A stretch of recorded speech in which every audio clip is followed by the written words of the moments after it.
हरे कृष्णा, राधे राधे। सभी भक्तों को सादर प्रणाम। भक्तों, आज रसपान कीजिए कार्तिक स्नान बुढ़िया माई की कहानी का। भक्तों, कहानी शुरू करने से पहले मैं आपको बता दूं कि आप पूरे कार्तिक महीने हमारे चैनल पर प्रतिदिन एक नई कार्तिक स्नान की कथा का रसपान करेंगे। तो चलिए कथा शुरू करते हैं। एक बुढ़िया माई थी जो चातुर्मास में पुष्कर स्नान किया करती थी। उसके एक बेटा और एक बहू थे।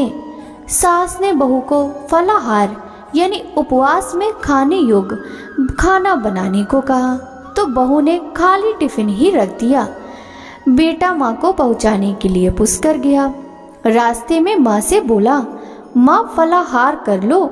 जहाँ पानी मिला वहीं फलाहार करने बैठ गई।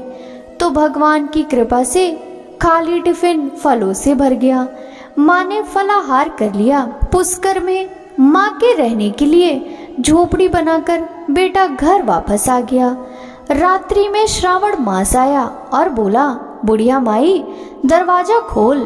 तब बुढ़िया माई ने पूछा, आप कौन हैं? मैं श्रावण मास हूँ। बुढ़िया ने तुरंत दरवाजा खोल दिया। बुढ़िया माई ने शिव पार्वती की पूजा अर्चना की, बेलपत्र से अभिषेक किया। जाते समय श्रावण मास ने बुढ़िया माई को आशीर्वाद दिया और झोपड़ी की एक दीवार सोने की हो गई।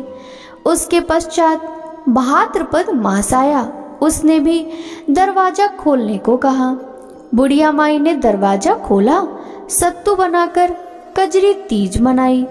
भाद्रपद मास ने बुढ़िया माई को आशीर्वाद दिया और इस तरह से झोपड़ी की दूसरी दीवार भी सोने की हो गई। फिर उसके पश्चात आश्विन मास आया और उसने भी बुढ़िया माई की झोपड़ी का दरवाजा खटखटाया और दरवाजा खोलने को कहा। बुढ़िया माई ने दरवाजा खोला। पितरों को तर्पण कर ब्राह्मण को भोज करा, श्राद्ध किया।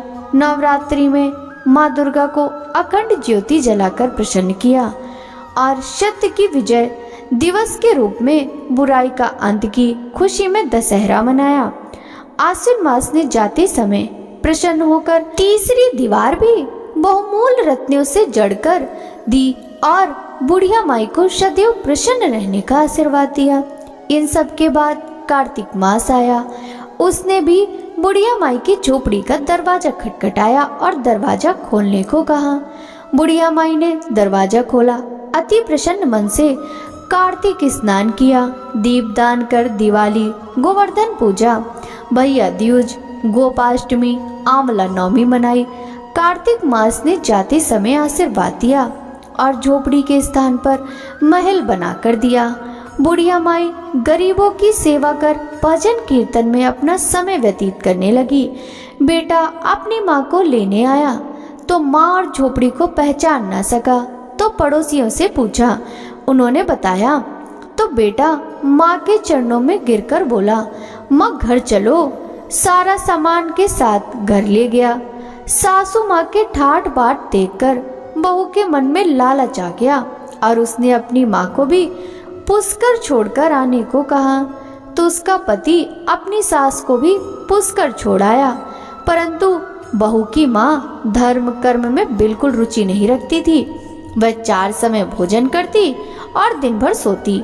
चारों मास आए और चले गए। समय के साथ साथ झोपड़ी भी गिर गई और बहू की माँ गधी की योनि में चली गई, क्योंकि औरत लक्ष्मी का रूप है और लक्ष्मी की तरह चंचल होना चाहिए। भगवान की पूजा और अतिथि का सम्मान करना चाहिए और दान पुण्य भी करना चाहिए।